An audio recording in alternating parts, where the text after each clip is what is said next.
All right, ladies and gentlemen, welcome to No Final Bell. Um, Sorry this video got pushed back a little bit later than normal, but things came up. But we do apologize. Going forward, we're going to try to make sure that it's every Wednesday at 5 p.m. But as always, we're going to start with uh, Impact and NWA before we talk about AEW Dynamite and Rampage. Yeah, so NWA starts off with Colby Corino versus Flip Gordon. Colby Corino beats Flip Gordon with the help of Jamie Stanley. Um, we have some more stuff with Jack Stane and Anthony Mayweather and just the Mayweather family in general. Chris Silvio Esquire and Jack Stane shared an alleged conversation between Mrs. Mayweather and Jack Stane. We have the number one contenders NWA tag team title bout as Hawks Airy take on the Dirty Sexy Boys, and Hawks Airy beat the Dirty Sexy Boys to become the number one contenders, and they will challenge La Rebellion at Hard Times in New Orleans. An exhibition in Mongrovian Karate ends with Aaron Stevens at question mark beating down question mark 2. But then Gags the Gimp saves question mark 2, and then Sal the Pal beats down Gags. Is there dysfunction in the miserably faithful? Possible. Um, the Spectaculars beat the Cardonas in Team War after Rolando Freeman eliminated all three men by himself. They are just giving Rolando Freeman the biggest push right now, and it's kind of funny to see, but at the same time, it's like, hey, I'm all on board for it. You know, you want to give Rolando Freeman this big push?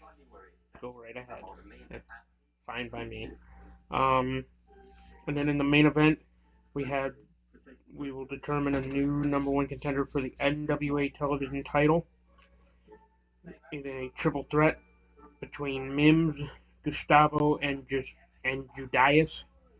And Mims beats Gustavo and Judias to become the number one contender, as I figured he probably would, because Mims has been just on a tear lately, and even then, he had that chance to become the television champion while Tyrus was still the champion. I mean, technically, he still is the champion, but come hard times, he is invoking, he is relinquishing the television title to cash in the Lucky Seven and challenge for the world's title.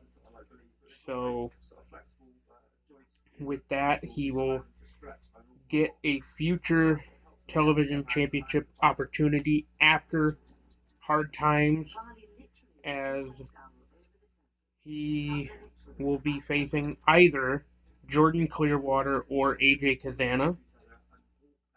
So, after Hard Times, we shall see who the television champion is and who Mims will be taking on. That's NWA for the week. Then now we get into Impact, as on BTI in the X Division title tournament. PJ Black, formerly Justin Gabriel, beats Yuya Uemura to advance. And then to start off Impact for the week, we had more X Division title tournament. Speedball Mike Bailey took on Kenny King. Speedball beats Kenny King to advance. Then we go backstage with the Motor City Machine Guns and Josh Alexander.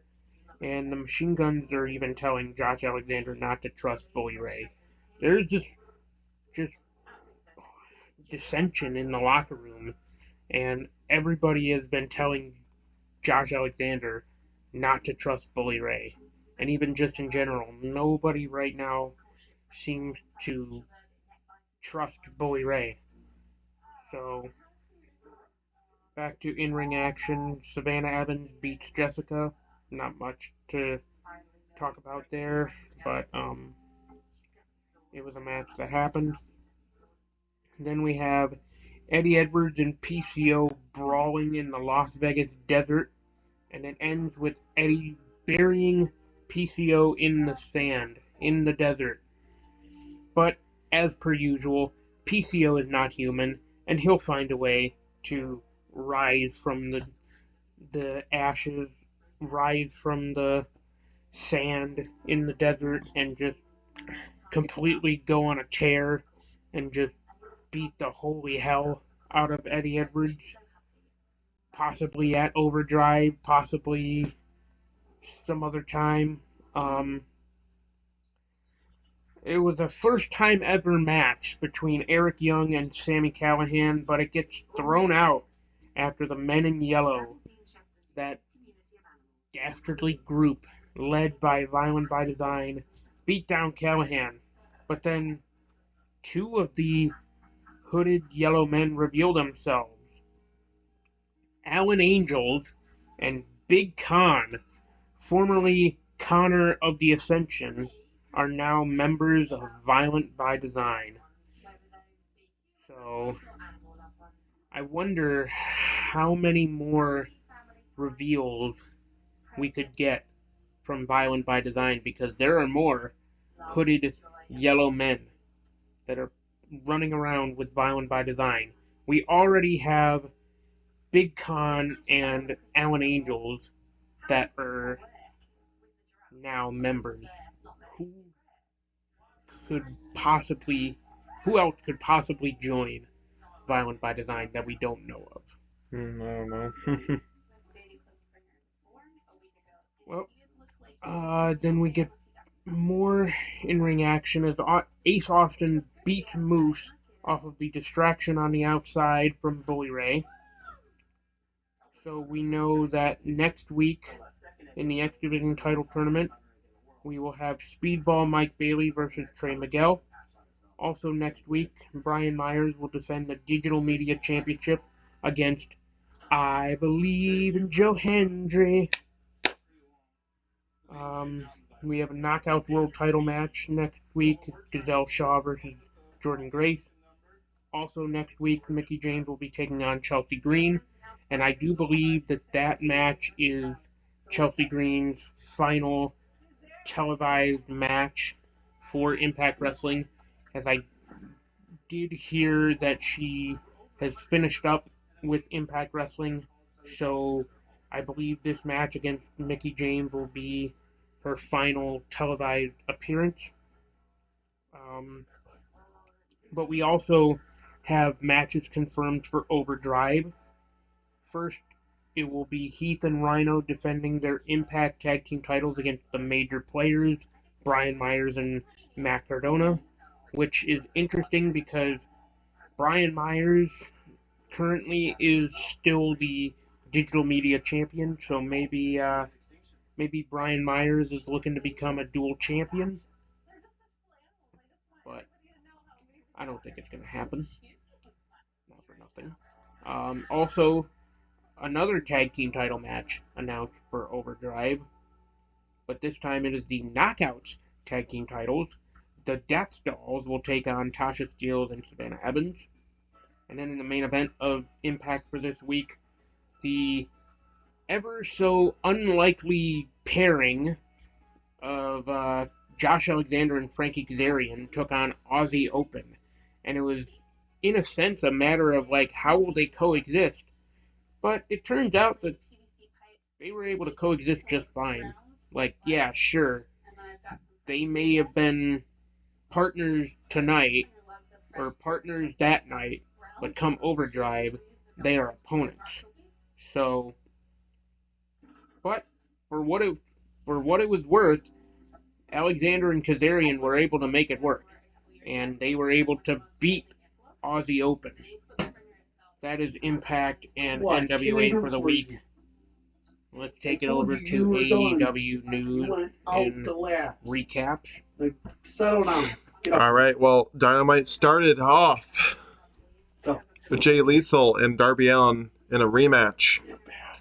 Jay Lethal and Darby Allin actually had a decent match to start off Dynamite, and And surprisingly, it didn't go the way that I would have thought for Darby Allin, as Jay Lethal actually beat him, but with the help of a masked man. And no, that masked man wasn't the one at first. It was actually ended up being Cole Carter, which is very interesting that um, he helped out Jay Lethal there. But I'm pretty sure that's not exactly the man that Jay Lethal was talking about. No, it was actually. Then Sting comes down,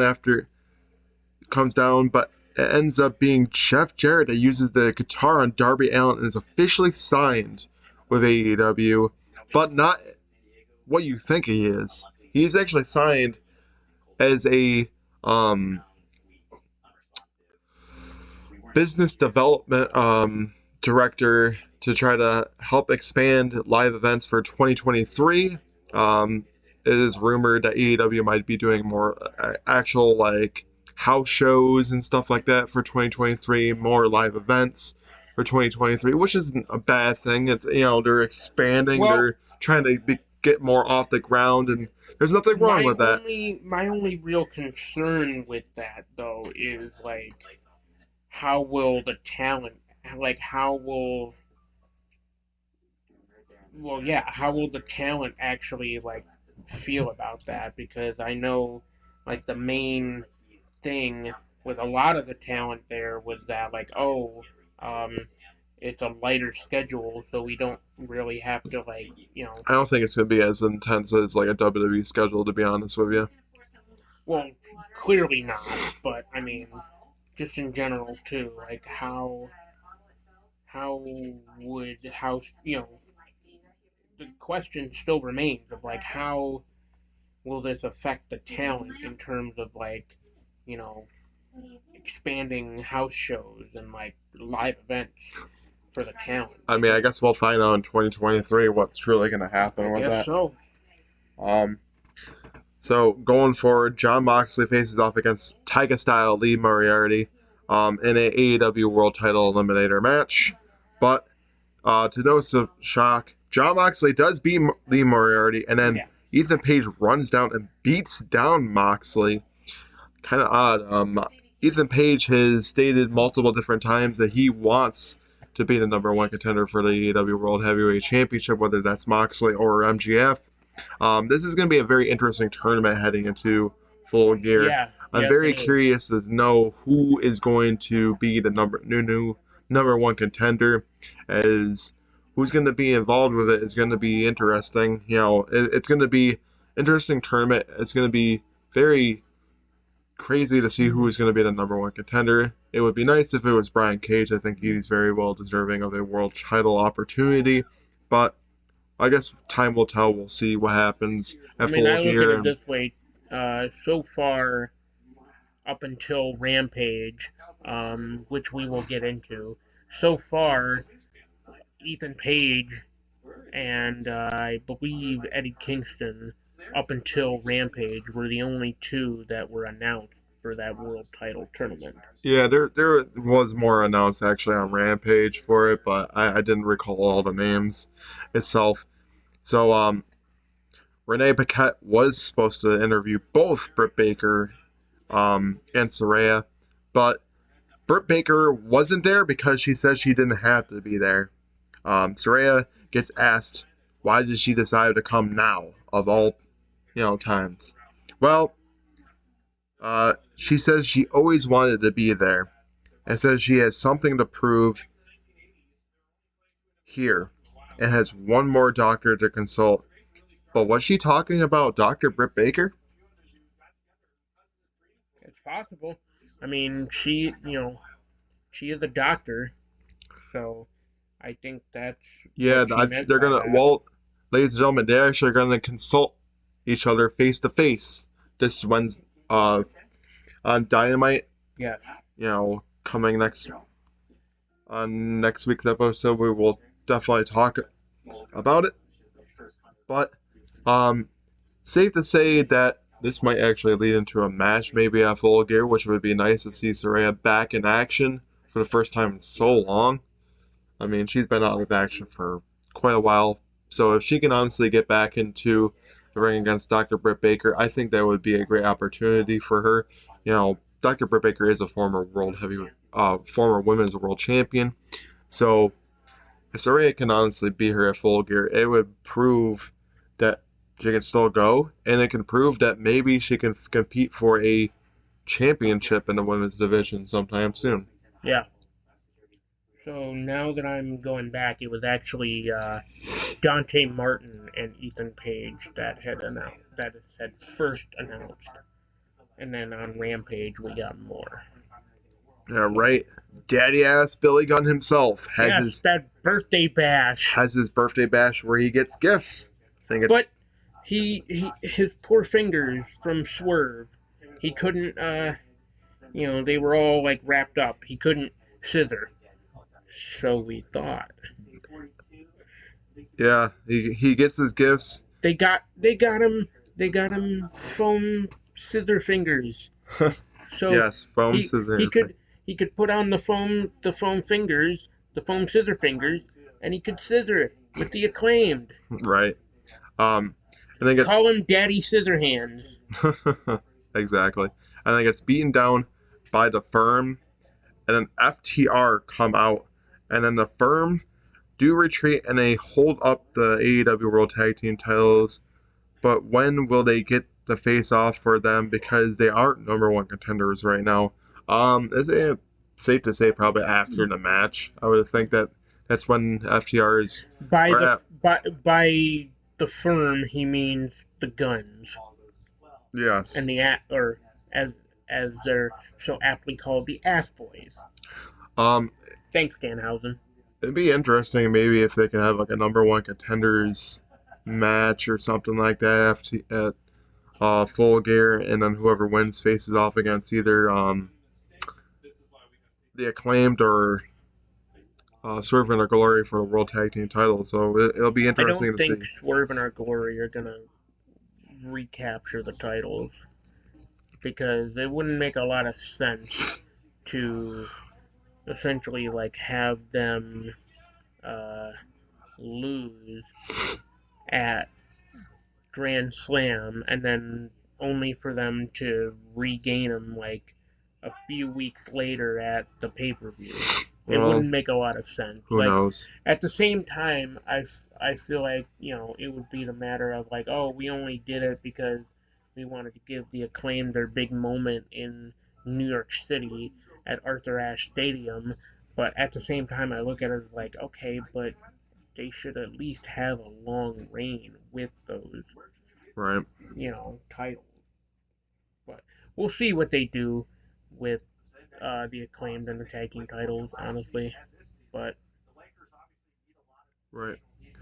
So Chris Jericho faces off against a former ROH champion. Yes, who was that former ROH champion? That Colt Boom Boom Cabana. Yes. Answered the call.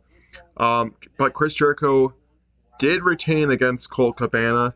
As I figured. And then Chris Jericho to beat down the one ROH commentator, and then the Blackpool Combat Club Ian Riccaboni are beating down Jericho Appreciation Society.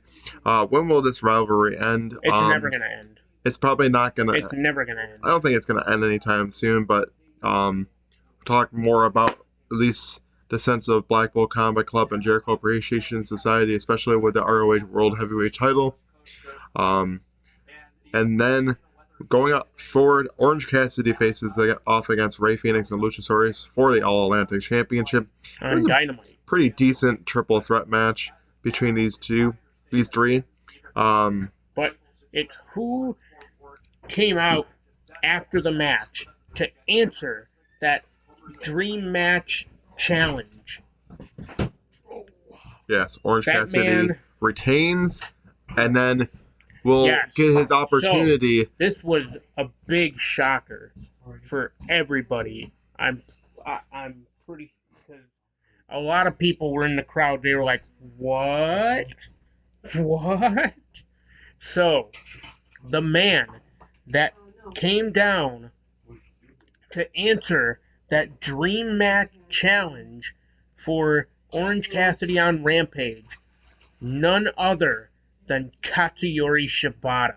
Yeah. And that's big because a few years back, Shibata had what was considered to be a life altering injury. Many people thought he was going to have to retire from wrestling very, very early.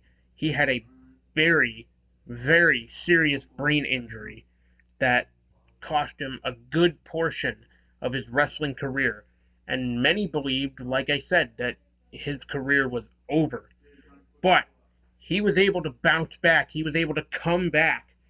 And he is back and better than ever. And he answered that open Dream Match challenge for Orange Cassidy. It happened on Rampage. We will discuss that soon. Right. Swerve Under Glory with the Guns going up against FTR and the Acclaim on Dynamite. Thoughts on that one? A big old 8-man tag team match. It'll be a good match, you know. Hate to Good say it, Swerve Under match. Glory and the Guns are probably not going to win this match against FTR and Acclaim, but who really knows? I just don't think that Swerve Under Glory are going to win those tag team titles back, so maybe they can get the win against FTR and Acclaim. I mean, but of course, you know, next Saturday is Full Gear, so Yes. definitely interesting. Wait, Yeah, it is. Because next Friday is the 18th, so. Oh yeah, yeah it is. Wow. So, yeah, definitely looking forward to. With that being said, next week is only Hard Times talk because this Friday, the 12th, Yes. will be. Oh wow, yeah. Or this Saturday, I should say. This Saturday, the 12th, is NWA Hard Times in New Orleans. So next week will be NWA Hard Times talk only. No Impact. But heading into Full Gear but before we head into Full Gear, we also have Overdrive on the 18th. So next week is a big next weekend. week is just gonna be honestly is gonna be a regular show plus I guess Hard Times, and then the week afterwards is gonna be a pay-per-view special where it's just gonna be it is going to be Overdrive and Full Gear. Yeah. So which is going to be a stacked pay-per-view special. Yes, it certainly will be. Might even go an hour and a half, maybe. Who knows? Probably. It's going to be a lengthy episode, folks. Stay tuned. But yeah, I do think the FTR and the Clan can probably get the win here, but honestly, who knows? Sometimes we think that we have the answer of who's going to win, and it ends up being the other way around. So Jade Cargill surprisingly was able to put her TBS championship on the line and retain, but fortunately she still does not have the title in her possession. But she was able to beat Marina Shafir as did we really expect anything less? No, not at all. And even then, there's not much to talk about with that match. It just was not that eventful. No, not at all. But yeah. So Jade Cargill still doesn't have her title as Nyla Rose still has it in her possession, and it's going to be interesting to see what's going to lead into Full Gear if, when she's going to get her title back and everything like that. So, who knows? Maybe the go-home show to Full Gear, they'll finally have something, or maybe with Dynamite happening or Rampage, they can set up the match of Full Gear for the TBS Championship. It would be nice. I mean, it would be nice. It'll be interesting to see if Nyla Rose can actually dethrone Jade Cargill, or if Jade Cargill will beat Nyla Rose and retain her title and finally have it in her possession after a few weeks. So who knows? Next thing that happened here, it's kind of interesting, is we're seeing that are the House of Black gone for good, or is this just the beginning of what's to come for the future? They are not done. They are not done at all. Yeah, This is just a slow tease to basically signify that they're coming back, and they're coming back strong. They're yeah, coming back with a vengeance. They've got something to prove. yeah. Malachi Black, I think, is going to And be back very soon.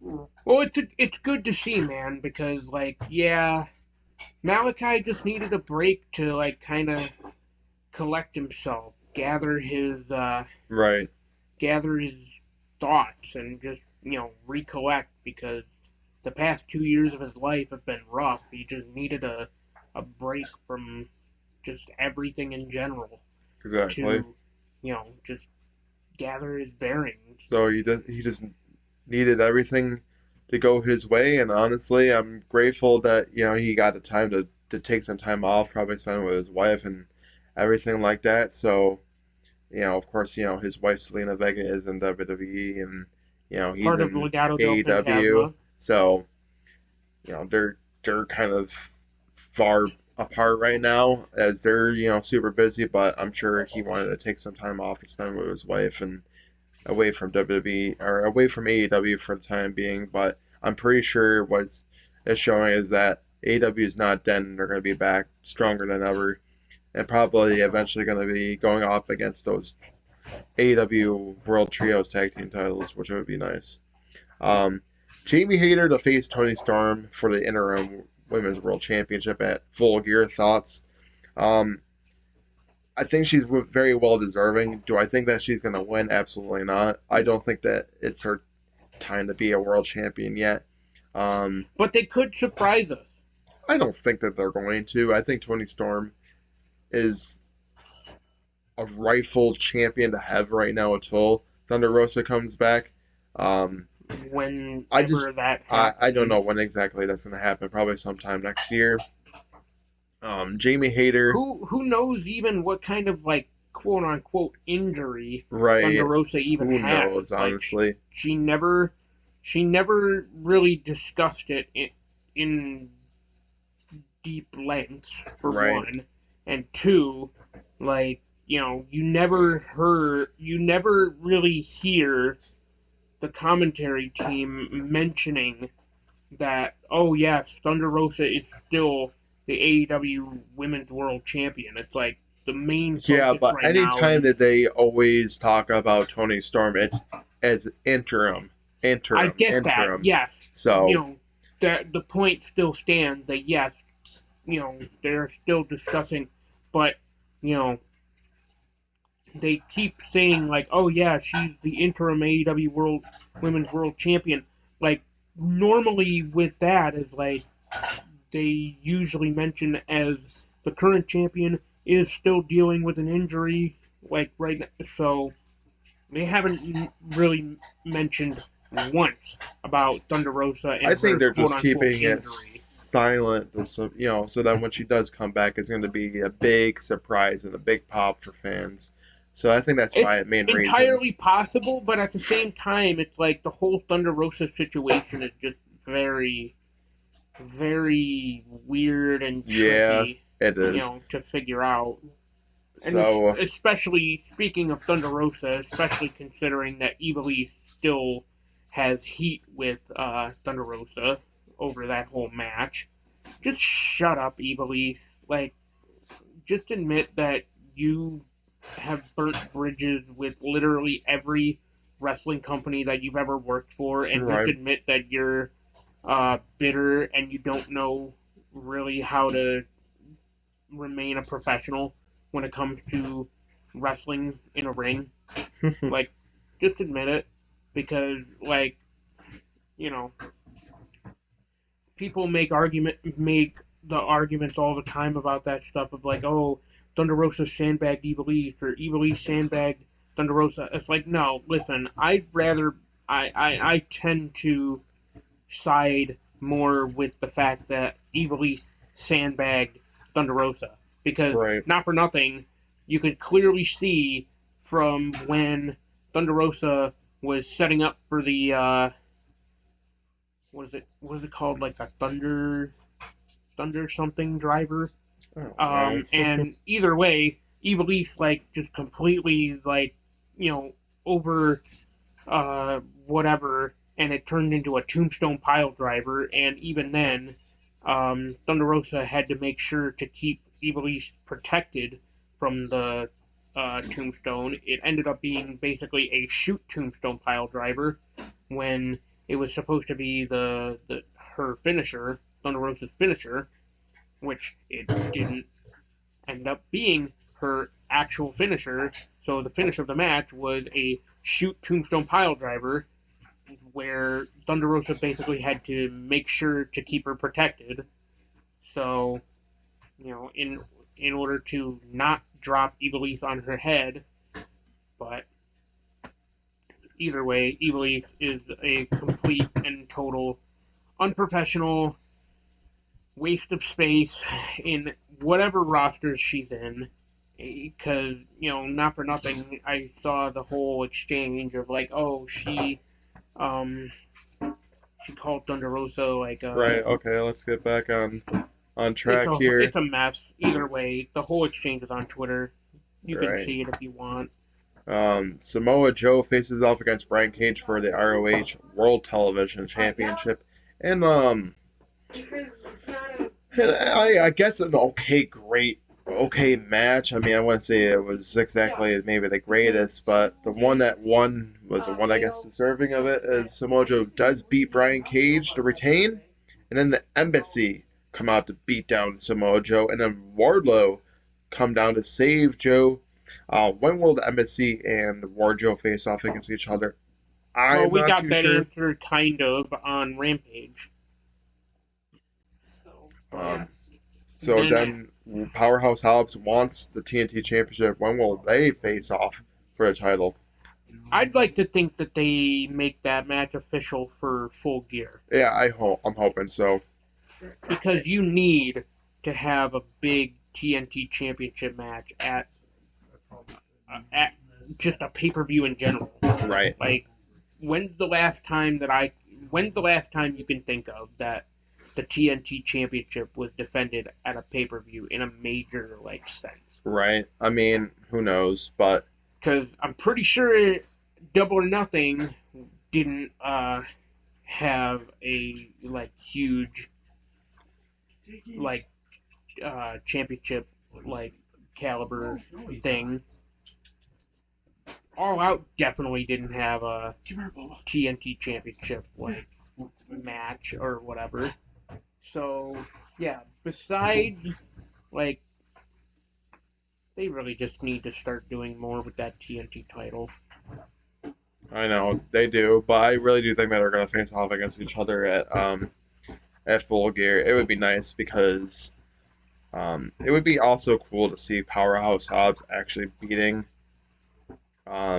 Wardlow. But I mean, I don't see Powerhouse Hobbs being all that great of a TNT champion if he was to win it. So probably not best to have him beat Wardlow. It just you need to do something with that TNT championship. Give it to somebody that is actually gonna give it prestige. Somebody that's utilized a lot on AEW television. Um, I mean, honestly, if you give it to Hobbs, he may or may not be able to do wonders with that title. It really just comes down to Tony Khan's booking because as of late, Tony Khan's booking of the TNT Championship just has not been great. And it's sad too, especially for somebody like Wardlow because you know, Wardlow could have done amazing things with the TNT title, but for some weird, stupid reason, they didn't have Wardlow. They didn't capitalize on Wardlow's momentum with the TNT title. right, that's true. So we get onto the Rampage side of things as Orange Cassidy faces off against Shibata. And this was actually probably one of the better matches What a of great way to open AEW. Rampage. I Although I don't think it should have opened No, I Rampage. think this should have been the main event.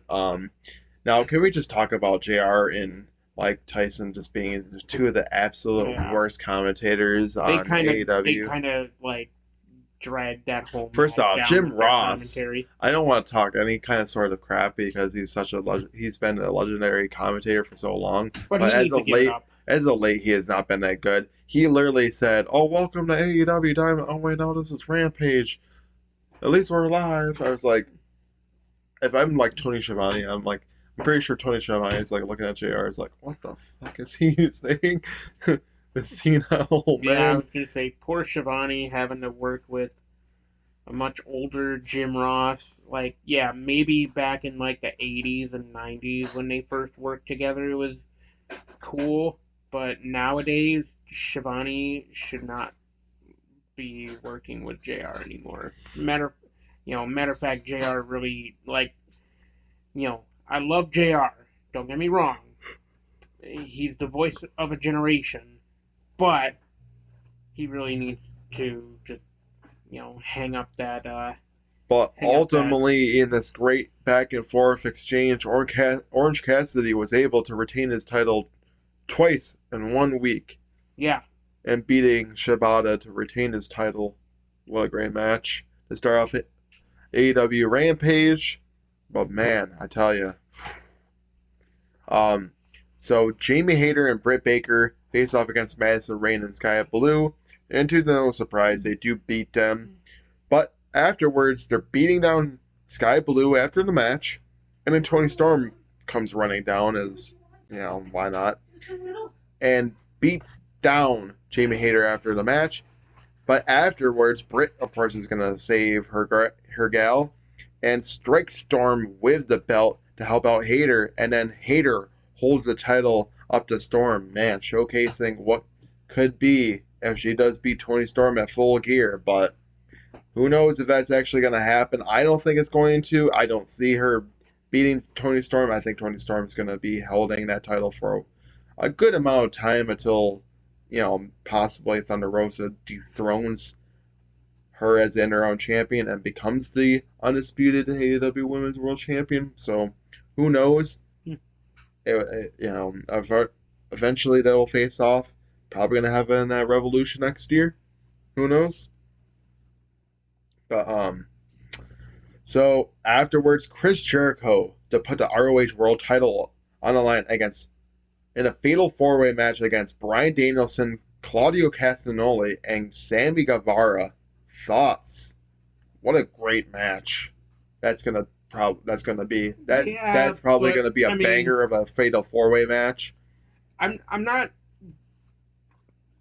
denying that it would be a great match. I just feel as though like why did this match have to be on the card for an AEW pay per view for the I Ring of get Honor it. It could title? have probably been a final battle, Well, no, see, because what December they're 10th. ultimately building towards is a one-on-one rematch between Claudio and Jericho at Final Battle. But Hey, you know, honestly, like I get it, you had to do something for Jericho, and you had to put him on the card for the pay-per-view some way somehow. But like, I I just look at it this way: is like, why does he have to be defending the Ring of Honor title? I get it, but honestly, it makes the most sense with everything that's going on with the Jericho Appreciation Well, I Society look and at it for this way too. Black Bull Comic Club. I look at it this way too. Jericho is doing much more with the Ring of Honor title and just in general.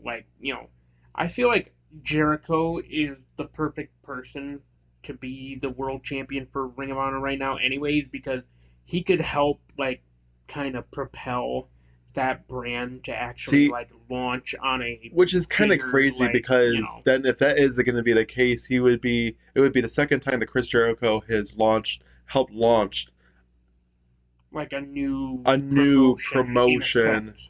Yeah. to higher levels. I mean, look at AEW. Oh yeah, he Like was pretty much the standard he bearer was the for. one that helped get it off the ground, and look where it is now. Yeah, If he can do the same thing with ROH, don't be shocked if ROH can be like the same thing and help it, launch back off yeah, of the ground and really propel ROH to newer levels as being the ROH World Champion. Now that I think about it, honestly, because I know there have been like talks about putting Ring of Honor possibly on like a streaming service for their like weekly. I just thought about it. Since GCW did it, why doesn't Ring of Honor go the route of streaming their weekly like tapings or whatever on Fight Plus? They could. But however, I'm pretty sure that wouldn't be able to work anyways because I know that Tony Khan has really been pushing like Ring of Honor to be the whole like Bleacher Report thing. So as Right. of late, Ring of Honor pay-per-views and whatnot have been on Bleacher Report.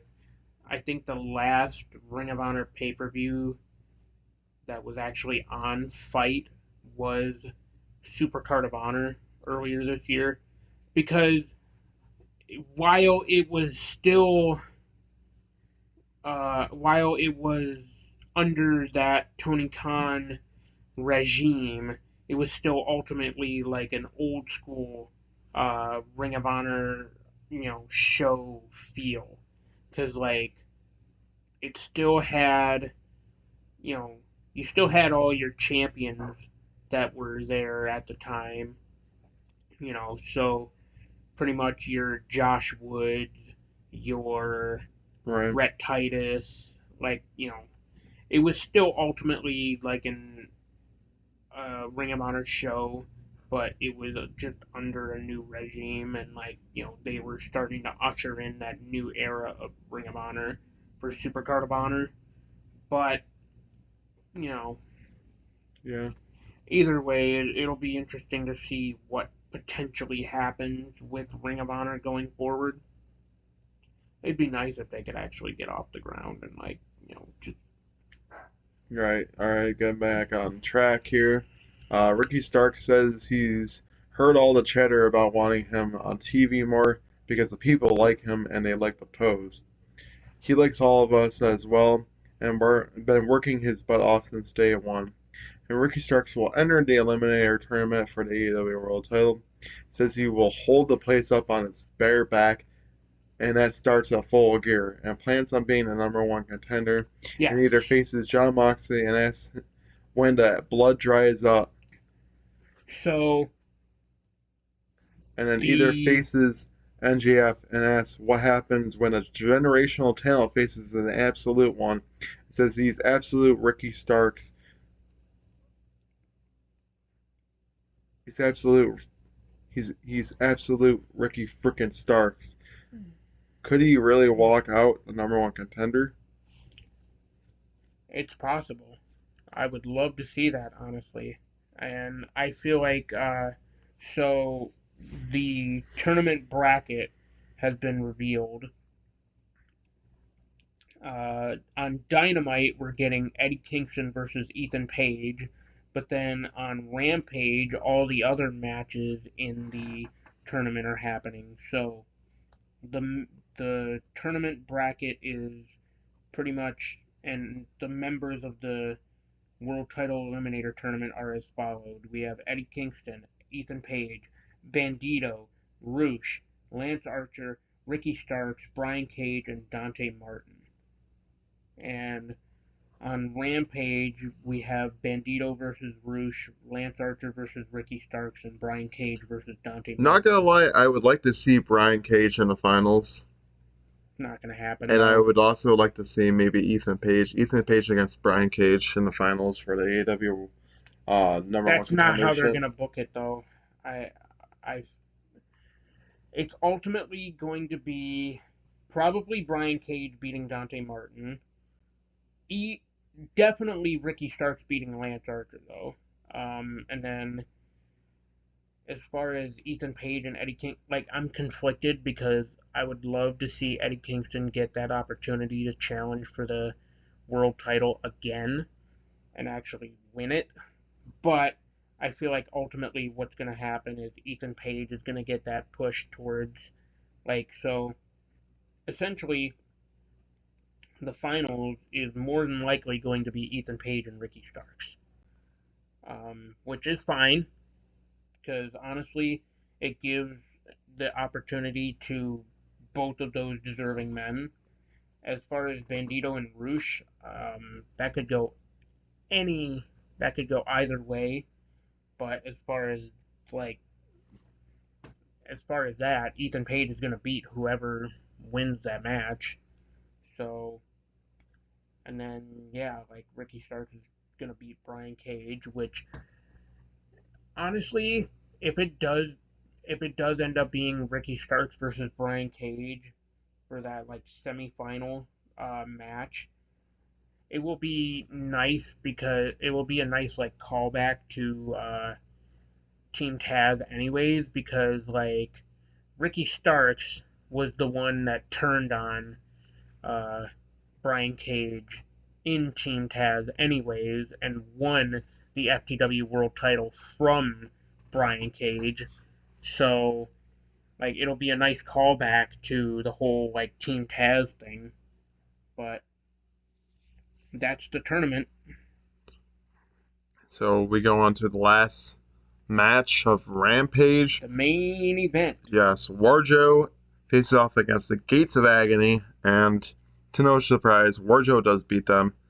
And then Powerhouse Hobbs comes down after the match and wants the TNT title. When could they face off? Well, again, they're gonna face off at probably at Full Gear for the TNT Championship because that's what they've been pushing towards. And Wardlow, Powerbomb Symphony to Bishop Khan there. So wasn't such a great match, but Warjo has been on a path to destruction. I mean, they could potentially end up going after those AEW World Tag Team titles eventually, if not their ROH World Tag Team titles. Which, like, personally, I don't get it because honestly, like, you have them as singles champions. Why are you trying to like push them as like tag team guys? And like, until they are actually like ranked in the tag team division, then I'll really look at it and be like, what the hell are you doing with these two? Right. Because like like I said, they are singles champions that are ranked now in the tag team division. Like, why? As long as they don't get a future AEW tag team title opportunity, I'm okay with them being a tag team for now. But like I said, just don't forget the fact that they are singles champions. They hold titles in the men's singles division.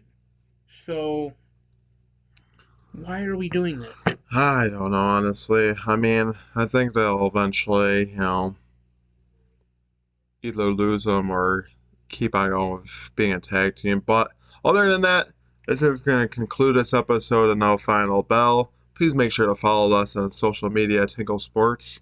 Our channel is Tinkle Sports Entertainment, which is over there on our left-hand side. Of course, our show right here, No Final Bell, every Wednesday at 5 p.m. Of course, this week was a little different, but we'll make sure to have it on cue, on schedule every single week. But we want to, thank you for watching. Please like, comment, subscribe to our channel. We are also on Facebook Watch if you do not want to watch us on YouTube. Our other shows are Out of Turn 4, which will be on hiatus at least until after the new year. We have Sunday Martin Tinkle every Sunday at 9 a.m. and of course this show every Wednesday at 5 p.m. typically. Unless otherwise, we definitely update you if that is the case. So please, we'll see you in the next video. Goodbye, everyone.